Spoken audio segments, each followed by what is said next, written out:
Assalamualaikum dan salam sejahtera.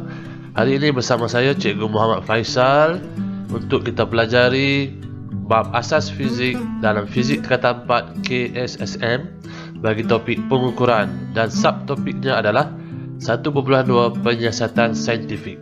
Okey, jom kita belajar.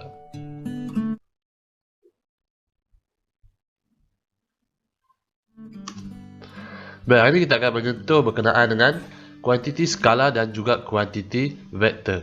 Apa yang dimasukkan dengan kuantiti skala dan apa yang dimasukkan dengan kuantiti vektor? Kuantiti skala ini adalah satu kuantiti fizik yang mempunyai hanya magnitude. Manakala kuantiti vektor ialah satu kuantiti fizik yang mempunyai dua perkara, iaitu magnitude dan juga arah. Maksudnya, kuantiti skala hanya mempunyai magnitude dan kuantiti vektor hanya mempunyai, dan kuantiti fizik bagi kuantiti vektor mempunyai magnitude dan juga arah. Apa maksud magnitude? Magnitude ini adalah nilai ataupun jumlah. Dia biasanya dalam bentuk angka. Manakala arah adalah menunjukkan arah sesuatu tempat. Contohnya utara, selatan, timur, barat, ke sekolah, ke kantin, 30 darjah ke utara. Itu contohnya arah. Baik. Antara contoh kuantiti skala adalah jarak, laju, luas, suhu, panjang, ketumpatan. Manakala bagi kuantiti vektor, contohnya adalah sesaran, halaju, daya, pecutan, momentum dan banyak lagi. Dan kamu tengok contoh di bawah, iaitu daripada buku teks. Cikgu kata, murid-murid sila berkumpul di tengah padang dan lari mengikut arahan saya. Baik, situasi pertama, lari sejauh 50 meter. Maka murid-murid itu berlari sejauh 50 meter, tetapi dia tidak mempunyai arah. Maka dia berada di dalam kuantiti skala. Yang kedua, gurunya kata, murid-murid lari sejauh 50 meter ke arah pokok itu. Maksudnya, semua murid-murid ini berlari pada ke arah pokok ini. Ini menunjukkan bahawa murid-murid ini menuju ke suatu arah. Dan dalam kuantiti vektor, dia mempunyai magnitude dan juga arah. Contohnya, situasi yang pertama berlaku adalah jarak. Dan situasi yang kedua melibatkan sesaran. So, jarak tidak mempunyai arah, tetapi sesaran mempunyai arah. Nah, ini antara contoh-contoh bagi kuantiti skala dan juga kuantiti vektor. Seterusnya, kuantiti skala.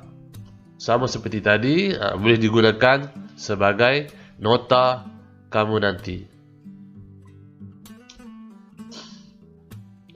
Baik, mari kita cuba sekali lagi untuk memahami berkenaan dengan kuantiti skala dan juga kuantiti vektor. Kita ulang sekali lagi.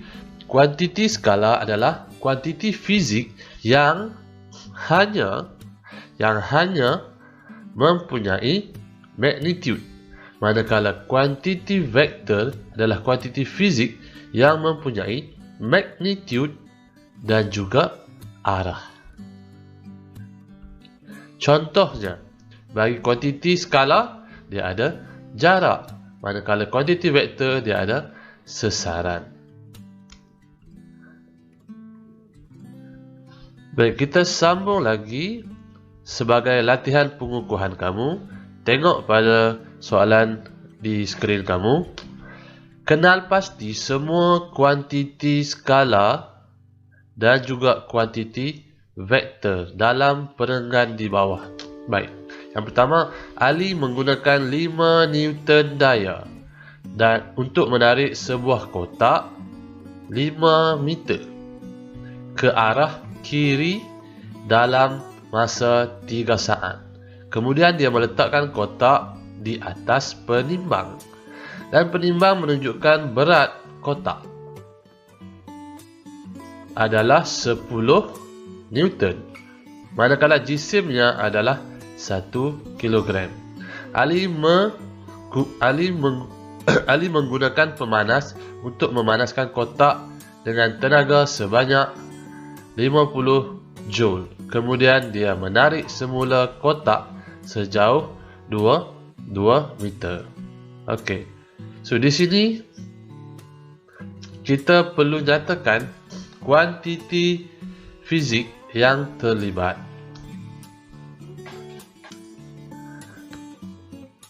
Baik, mari kita senaraikan kuantiti skala dan juga kuantiti vektor. Baik, yang pertama, kuantiti skala yang pertama adalah masa. Ini ya, masa ada 3 saat. Kemudian dia ada jisim. Kemudian dia ada skala tenaga. Kemudian ada jarak. Lagi ada apa lagi? Ada jarak. Okey, itu saja. Baik, untuk kuantiti vektor pula, dia mempunyai yang pertama dia ada daya 5 Newton, daya. Kemudian dia ada berat. Kenapa berat ini kuantiti vektor? Kerana berat ini adalah satu daya yang bergerak ke arah pusat graviti. Kemudian ada sesaran. So ada perbezaan di antara jarak dan sesaran. Okey. Dan contoh kita nyatakan di sini, kita ambil satu. Kita boleh gunakan kuantiti fizik. Contohnya kita ambil kuantiti fizik jarak. Unit bagi jarak adalah meter. Kemudian simbol bagi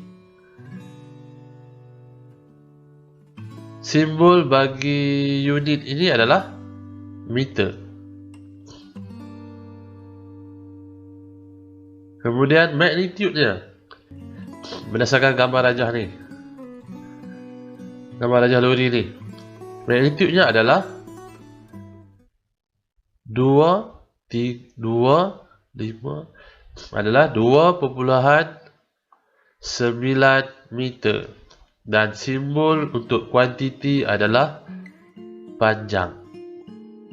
Jarak ataupun panjang.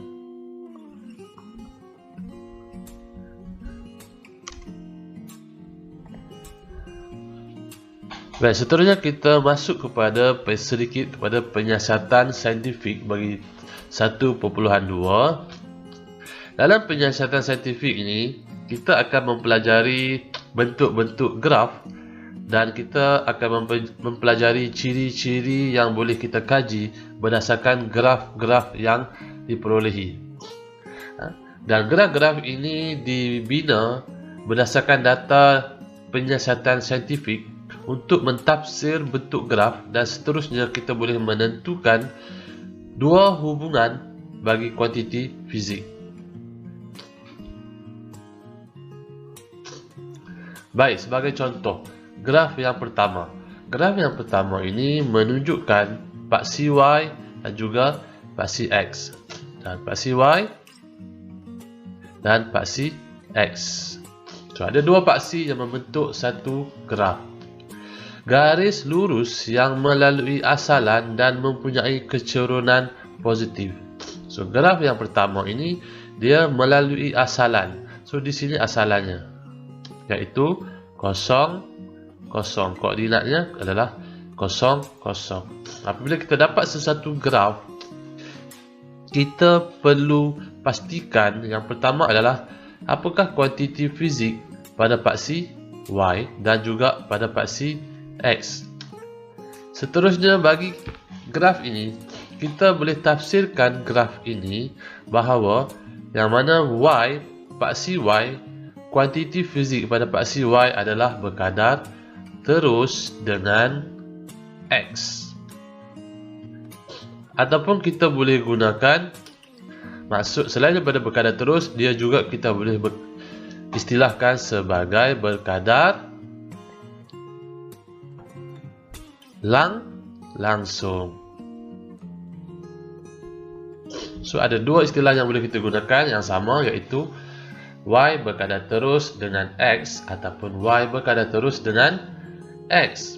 Dengan syarat garis graf ini mesti memotong pada titik asalan di sini. Dia mesti memotong di sifar. Maka kita boleh katakan dia sebagai berkadar terus. Dan untuk mengira kecerunan, kita akan ambil perubahan Y bahagi dengan perubahan X. Dan ini adalah formula untuk mengira kecerunan. Antara perkara yang penting dalam graf adalah mengira kecerunan selain daripada menyatakan hubungan bagi sesuatu pemboleh ubah. Okay. Dan graf ini merupakan satu graf garis persamaan lurus. Kerana dia ada sepatutnya ada tambah C. Tetapi C ini adalah pintasan pada paksi Y. Dan graf ini memintas pada paksi Y di titik kosong. Maka C ini akan jadi kosong ataupun sifar.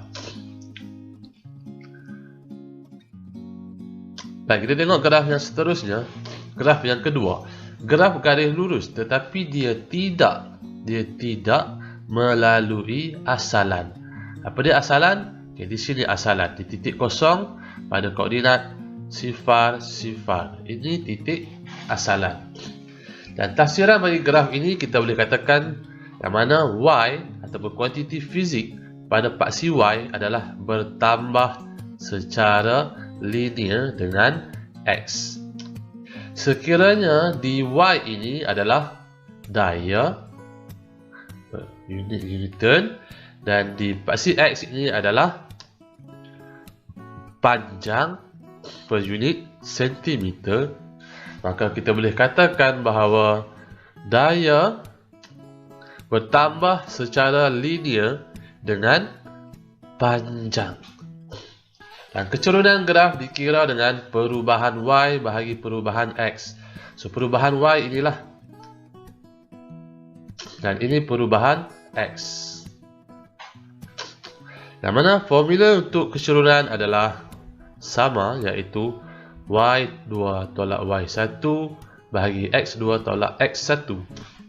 Dan C, untuk persamaan garis lurus, C mempunyai nilai kerana C memintas di paksi Y. Dan dia ada satu nilai yang kita sebut sebagai C. Kalau di C ini adalah 10, maka kita akan tulislah 10 di sini. So ini adalah satu persamaan garis lurus. Dan yang pentingnya adalah kita tahu bahawa Y bertambah secara linear dengan X. Baik, mari kita tengok satu contoh. Kita cuba kira kecerunan. Kita cuba kira kecerunan bagi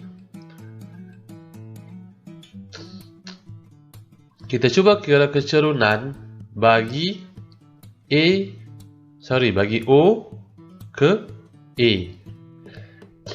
Kecerunan adalah Y2 tolak Y1 bahagi X2 tolak X1. So kita boleh ambil di sini sebagai X1 dan Y1, iaitu koordinat di sini adalah sifar. So ini adalah X1 Y1. Dan di A ini sebagai koordinat kedua, kita boleh katakan sebagai X2 Y2. So koordinat di sini adalah X-nya adalah 10 dan Y-nya adalah 25. So ini koordinat dia.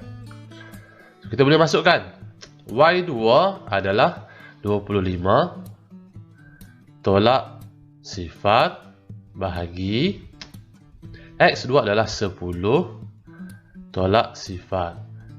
Dan kita kena tahu di sini unitnya adalah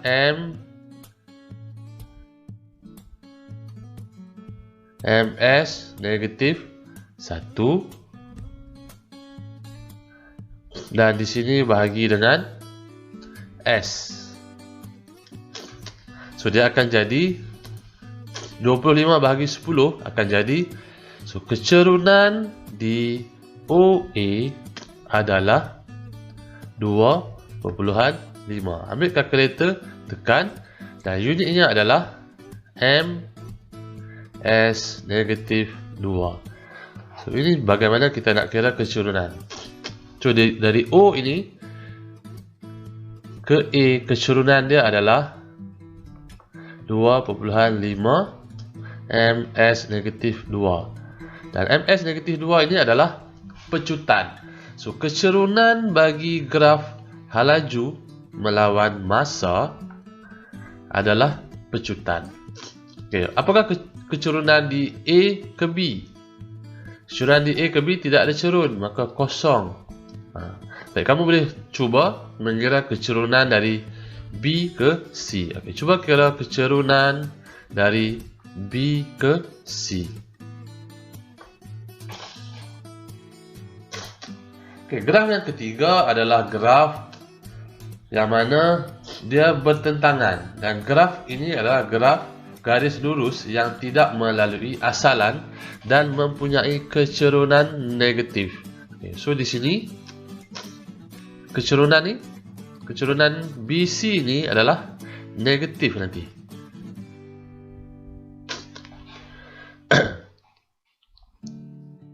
Sambung lagi. Dia mempunyai kecerunan negatif kerana dia terbalik. Okey, so tafsiran untuk graf ini kita boleh katakan bahawa Y, paksi Y berkurang secara linear dengan X. Paksi Y ini berkurang secara linear dengan X. Dan kecerunan graf masih sama, kita menggunakan perubahan Y bagi perubahan X, dan dia mempunyai pintasan C. Di sini pintasan C.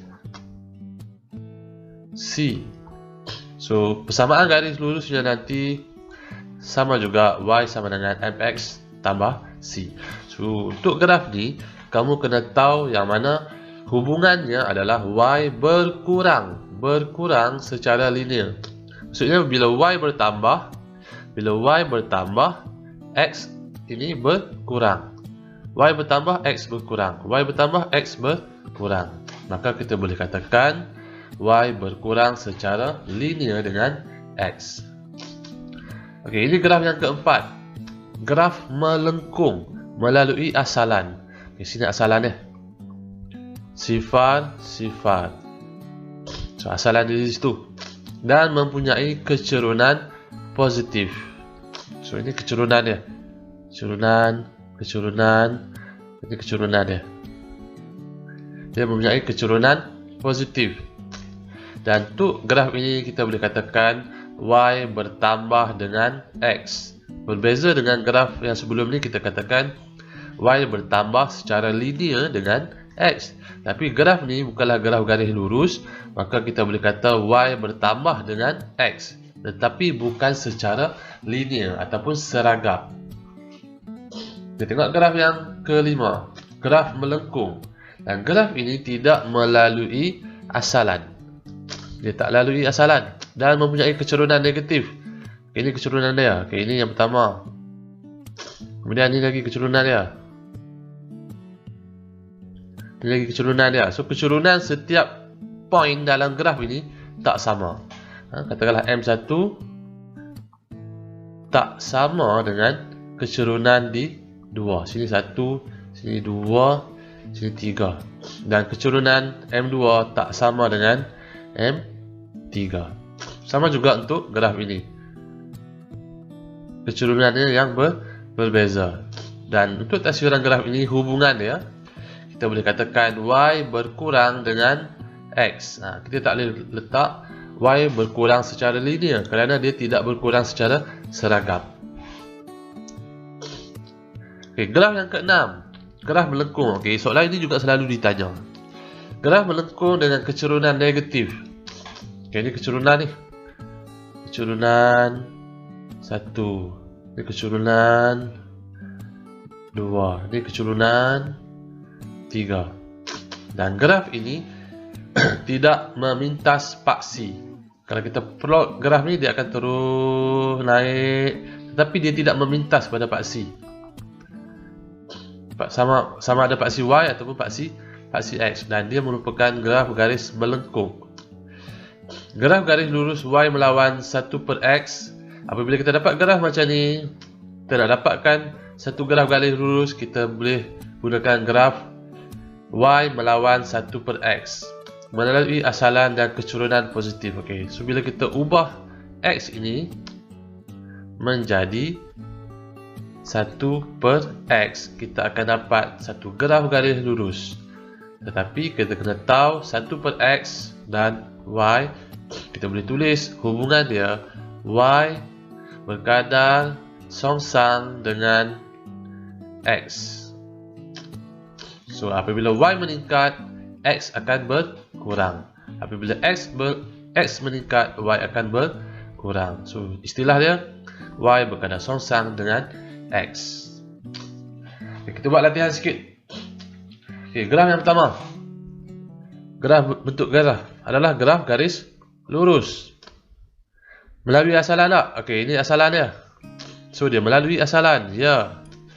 Kecurunan dia positif ke negatif? Kecurunannya positif. Tafsiran graf adalah graf A berkadar terus dengan V. Ini A, arus dan voltan. So arus berkadar terus dengan voltan. Kena tulis penuh lah. Okey, ini graf yang kedua. Arus melawan voltan. Graf garis ini adalah garis melengkung. Kemudian melalui asalan tak? Okey, di sini asalan.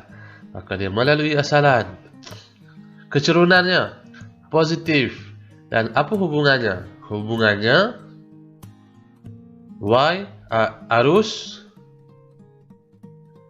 meningkat, voltan meningkat. So ini hubungan dia. Tapi arus meningkat dengan voltan. Seterusnya graf ni. Graf garis lurus. Melalui asalan ke tidak? Tidak, dia tidak melalui asalan. So dia tidak melalui asalan. Kecerunannya negatif. Okey, cuba kamu isi tempat kosong untuk ini. Apakah tafsiran untuk graf ini? Hubungannya. Ya, okay, rujuk balik nota yang sebelum ni. Okey, ini graf garis melengkung. Melalui asalan? Tidak. Sorry. Kemudian kecerunannya adalah negatif. Okey, kemudian dia ubah untuk dapatkan graf garis lurus, dia mesti over 1 per diameter. Dia akan menjadi satu graf garis lurus. Kemudian melalui asalan dan seterusnya kecerunannya menjadi positif. Okey, apa hubungannya? Dia melalui asalan sekarang ni. Okey, cuba buat hubungannya.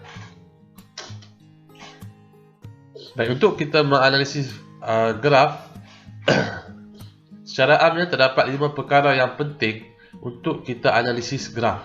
Okay, yang pertama adalah kita nak menyatakan hubungan. Soalan ini terlalu favorite. Dia kata, okay, nyatakan hubungan antara A dan juga arus dan juga voltan, arus dan juga rintangan. So daripada graf kita boleh nyatakan hubungannya. Sekiranya graf melalui asalan, maka kita akan katakan Y dan X ini adalah berkadar terus.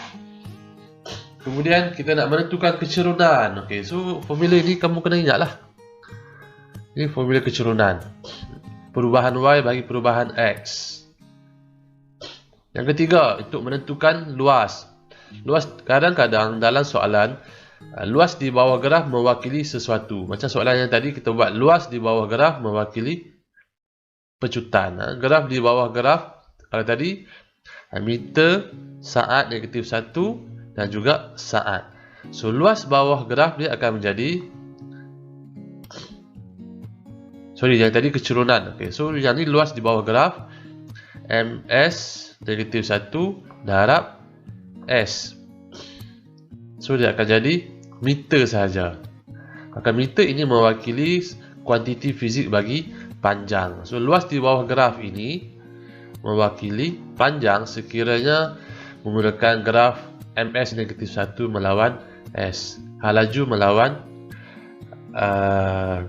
masa. So, luas di bawah graf mewakili sesuatu kuantiti fizik.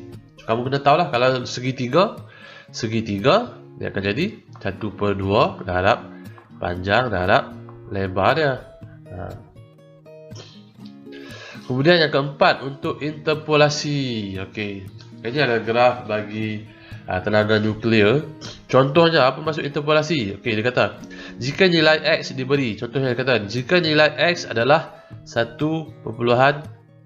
jika nilai X adalah 2 contohnya. So kita ambil pembaris, kita gariskan dia. Garis. Ini garis interpolasi yang putus-putus. Okey, pergi ke Y. So kita akan dapat jika X sama dengan 2, maka Y sama dengan 30. So di sini. Ini interpolasi. Kemudian yang kelima adalah ekstrapolasi. Biasanya graf dia akan, contohnya kertas soalan dia bagi, okey, garis. Dia gariskan.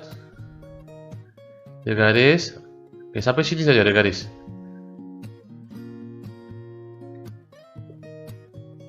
So kamu kena ambil pembaris, kamu sambungkan dia. Sambungkan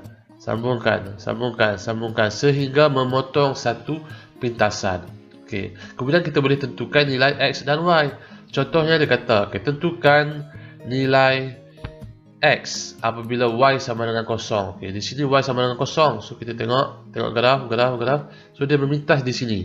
Maka kita boleh dapat X sama dengan 5.3 contohnya di sini. Di sini. So sini 5.3. So kita boleh tahu sekiranya Y sama dengan 0, maka X sama dengan 5.3. Okey, itu saja untuk topik ini. Dan ini adalah sambungan latihan. Saya harap kamu cuba buat. Boleh rujuk di buku teks muka surat 9. Cuba buat dalam buku. Dan ini soalan tambahan untuk pengukuhan kamu. Ini yang dikatakan tadi ni. Ini ekstrapolasi. So kamu kena dapatkan garis dan pembaris. Pastikan kamu ada satu pembaris yang panjang. Okey, gariskan. Okey. Kemudian soalan dia akan tanya, pertama dia nak kamu kira keseluruhan graf. Kemudian luas bawah graf, nilai Y, nilai X dan nilai Y apabila nilai Y adalah 0 dan nilai Y apabila X adalah negatif 35. Baik, itu saja untuk topik ini. Kita jumpa lagi untuk subtopik seterusnya. Assalamualaikum warahmatullahi wabarakatuh.